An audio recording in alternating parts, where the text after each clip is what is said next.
In this video, we'll look at how to get free postage on Vinted.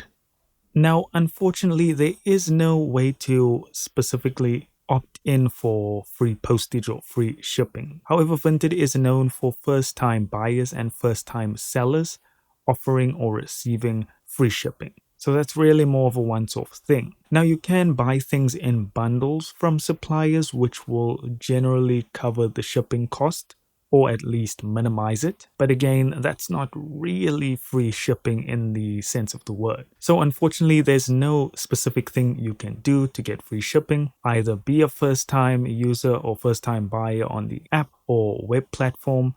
I do believe if you've used the web platform and then you go over to the app, you might still get free shipping for your first time using the app. So that's all there is for this one, guys. Short and sweet. Thank you so much for watching. Don't forget to hit like and subscribe, and I'll see you in the next one.